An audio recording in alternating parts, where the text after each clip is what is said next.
नमस्कार। आज की तारीख है 21 जनवरी और आज का करंट अफेयर हम डिस्कस करने जा रहे हैं। आज के करंट अफेयर में जो पहला सवाल है वो ये है कि भारत और संयुक्त अरब अमीरात ने नई दिल्ली में हाल ही में हुई बातचीत के दौरान द्विपक्षीय व्यापार को किस वर्ष तक 200 अरब अमेरिकी डॉलर तक बढ़ाने का लक्ष्य रखा है। कितना?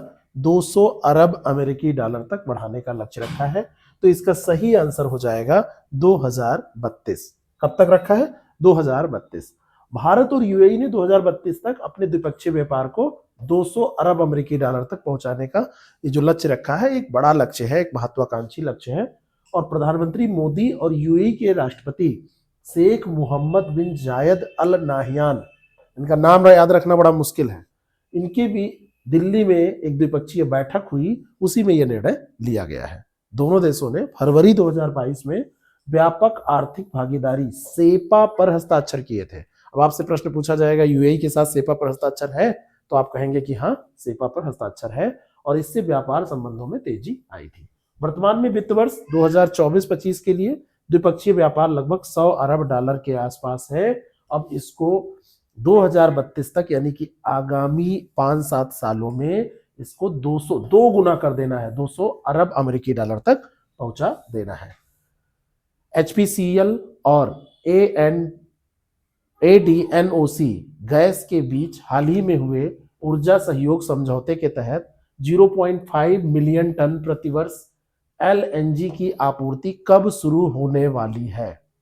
ये उसी से रिलेटेड है। आपूर्ति यहां पर कब शुरू होगी, ये सवाल आपसे पूछा जा रहा है और ये आपूर्ति शुरू होने वाली है 2028 से। इसका सही आंसर क्या हो जाएगा? 2028। HPCL और ADNOC गैस के बीच में रणनीतिक 10 वर्षीय ये LNG समझौता, LNG आपूर्ति का समझौता हुआ है। 2028 से ये सप्लाई शुरू हो जाएगी और इस समझौते के तहत प्रतिवर्ष 0.5 मिलियन मीट्रिक टन तरलीकृत प्राकृतिक गैस यानी कि LNG, लिक्विड नेचुरल गैस की आपूर्ति सुनिश्चित की गई है। भारत की ऊर्जा सुरक्षा को इससे मजबूती मिलेगी और स्वच्छ ईंधन विकल्पों को बढ़ावा मिलेगा। तो ये यूएई की कंपनी है और ये हमारे यहाँ की है, हिंदुस्तान पेट्रोलियम कॉर्पोरेशन लिमिटेड, और ये यूएई की कंपनी है। यूएई लोथल गुजरात में राष्ट्रीय समुद्री विरासत परिसर के विकास में भी सहयोग करेगा। ये भी एक बहुत ही इंपॉर्टेंट फैक्ट है। कौन करेगा? यूएई। कहां पर करेगा? लोथल में। लोथल कहां पर है? गुजरात में। क्या करेगा? राष्ट्रीय समुद्री विरासत परिषद। नितिन नवीन जो हाल ही में भाजपा के सबसे युवा राष्ट्रीय अध्यक्ष बने हैं, इस पद को संभालने वाले किस राज्य के पहले नेता हैं? बहुत ही इंपॉर्टेंट ये फैक्ट आपको याद रखना है। और ये नेता कहाँ के हैं ये याद रखना है। ये है बिहार के। कहाँ के हैं? बिहार के ये हैं। भाजपा के राष्ट्रीय अध्यक्ष बनने वाले बिहार के राज्य के पहले नेता है ये। 12वें राष्ट्रीय अध्यक्ष है। पार्टी की सबसे कम उम्र के अध्यक्ष के रूप में इनको नियुक्त किया गया है। 2 बार वे बिहार सरकार में सड़क निर्माण मंत्री के रूप में रह चुके हैं। 2 बार नहीं, सड़क निर्माण मंत्री के रूप में कार्यरत है और पटना के बांकीपुर निर्वाचन क्षेत्र का वो प्रतिनिधित्व करते हैं। ध्यान रखिएगा, सड़क निर्माण मंत्री हैं और कहां का प्रतिनिधित्व करते हैं? बांकीपुर निर्वाचन क्षेत्र। देखिए, इस समय बीजेपी की तीसरी गवर्नमेंट सेंटर में बनी है और यूपी में गवर्नमेंट है, बिहार में भी उनकी गवर्नमेंट है, मध्य प्रदेश में है। तो इन चीजों से आपको आप उत्तराखंड चले जाइए तो ये प्रश्न बन सकता है, कहीं ना कहीं ये सवाल बन सकता है। 1980 में इनका जन्म हुआ। संयोग से भाजपा की स्थापना का वर्ष भी है, जो उनकी नियुक्ति को प्रतीकात्मक रूप से महत्वपूर्ण बनाता है। इनका डीओबी और भाजपा की जब स्थापना हुई, ये दोनों सेम है। नीली अर्थव्यवस्था को बढ़ावा देने के लिए भारत की पहली खुली समुद्री मछली पालन परियोजना कहां पर शुरू की गई है? बहुत ही बढ़िया प्रश्न है। कहां पर इसको शुरू किया गया है? तो ये उत्तरी खाड़ी अंडमान सागर में इसको शुरू किया गया है। नॉर्थ बे अंडमान सागर, इस पर हमने चर्चा की थी। केंद्रीय मंत्री डॉक्टर जितेंद्र सिंह, इन्होंने नॉर्थ बे में भारत की पहली ओपन सी फार्मिंग परियोजना का उद्घाटन किया है। चर्चा कब की थी? देखिए, करंट अफेयर कैसे रिवाइज होता है। एक दिन हमने बात की थी जब इसकी घोषणा हुई थी। पृथ्वी विज्ञान मंत्रालय और राष्ट्रीय महासागर प्रौद्योगिकी संस्थान के संयुक्त प्रयासों का यह हिस्सा है और इसका उद्देश्य खुले समुद्री पिंजरों में समुद्री मछली और शैवाल की खेती करके जो ब्लू इकोनॉमी है, इसको गति देना है। और ये पहल स्थानीय मछुआरों की आय बढ़ाने और समुद्री संस्थानों के सतत प्रयोग को आगे बढ़ाएगी, उसमें हेल्प करेगी। अतिरिक्त महानिदेशक एमवी पाठक ने किस क्षेत्र के तटरक्षक कमांडर के रूप में कार्यभार ग्रहण किया है? बहुत ही बढ़िया प्रश्न है और इसका सही उत्तर हो जाएगा दक्षिणी तट, है ना। दक्षिणी तट इसमें तो है ही नहीं है, इसका सही उत्तर हो जाएगा पश्चिमी तट। क्या हो जाएगा? पश्चिमी तट। मुझे गलत याद था। अतिरिक्त महानिदेशक एमवी पाठक ने किस क्षेत्र में तटरक्षक कमांडर, तो ये पश्चिमी तट हो जाएगा। ये एडीजी एमवी पाठक है। मुंबई स्थित पश्चिमी तट वेस्टर्न सीबॉर्ड में तटरक्षक कमांडर के रूप में पदभार ग्रहण किया है। 89 बैच के आईपीएस है ना, प्रतिष्ठित अधिकारी है। समुद्र में सुरक्षा और संचालन का व्यापक इनको अनुभव है। भारतीय तटरक्षक बल आईसीजी ये किसके अधीन कार्य करता है? तो ये रक्षा मंत्रालय के अधीन कार्य करता है ना। सीमाओं की सुरक्षा के लिए, समुद्री सीमाओं की सुरक्षा के लिए ये उत्तरदायी है।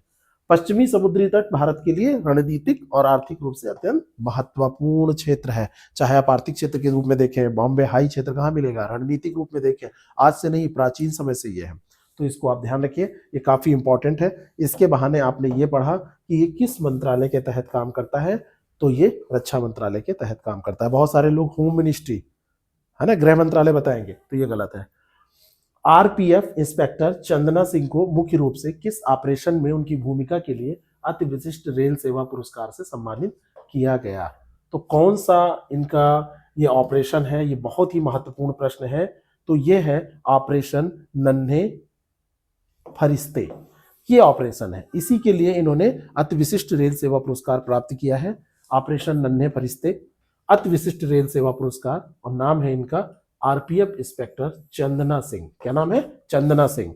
उनकी यूनिट ने बिहार से पंजाब और हरियाणा जैसे राज्यों में तस्करी किए जा रहे 1500 से अधिक बच्चों को बचाने में महत्वपूर्ण भूमिका निभाई है। उन्होंने संदिग्धों की पहचान करने के लिए यात्रियों की शारीरिक भाषा और यात्रा पैटर्न का गहन विश्लेषण करने की तकनीक अपनाई। बच्चों को तस्करी करने के लिए लेके जाया जाता है, उनका फिर तस्करी किए हुए बच्चों का क्या किया जाता है आप जानते हैं। तो इन्होंने शारीरिक भाषा, उनके हाव भाव को देखा, उनकी यात्रा पैटर्न का गहन विश्लेषण किया और बहुत सारे बच्चों को इन्होंने बचाया, 1500 से अधिक बच्चों को। बहुत नेक काम किया। और ये पुरस्कार रेल मंत्रालय द्वारा रेल सेवा में असाधारण समर्पण और वीरता दिखाने वाले कर्मियों को दिया जाता है। तो इस बार का आरपीएफ इंस्पेक्टर चंदना सिन्हा को दिया गया है ऑपरेशन नन्हे फरिश्ते के लिए। नवीनतम आईएमएफ विश्व आर्थिक आउटलुक अपडेट के अनुसार चालू वित्त वर्ष के लिए भारत का संशोधित विकास पूर्वानुमान क्या है? आईएमएफ विश्व आर्थिक आउटलुक अपडेट, इसके अनुसार भारत का जो संशोधित विकास पूर्वानुमान है वो कितना है, ये पूछा जा रहा है। और ये है आपका 3%। क्या है? 7.3%। यहां पर याद रखिए, ये 7.3%, ये याद रखिए 7.3%। यहां पर ये गलत लिखा है 7.3%। ठीक है, तो इसको 7.3% कर दिया गया है।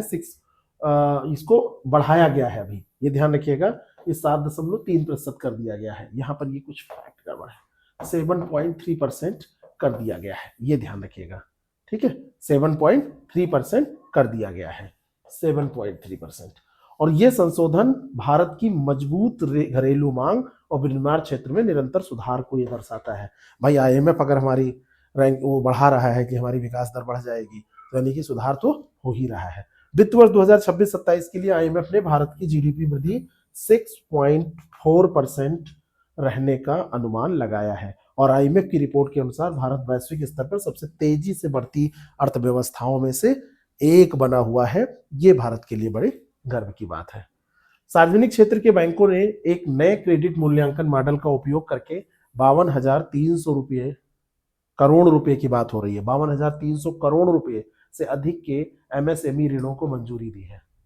किसने? सार्वजनिक क्षेत्र के बैंकों ने एक नए क्रेडिट मूल्यांकन मॉडल का उपयोग करके। इस मॉडल की मुख्य विशेषता क्या है? क्या है इसकी मुख्य विशेषता, ये आपको बताना है। तो इसकी सबसे जो मुख्य विशेषता है वो है डिजिटल फुटप्रिंट आधारित अंडर राइटिंग। क्या है इसकी? डिजिटल फुटप्रिंट आधारित अंडर राइटिंग। सार्वजनिक क्षेत्र के बैंकों के द्वारा अपनाया गया नया मॉडल उधारकर्ताओं के लिए, जैसे जीएसटी डेटा है, बैंक स्टेटमेंट है, इसके आधार पर ऋण मूल्यांकन ये करता है ना, तो ये है।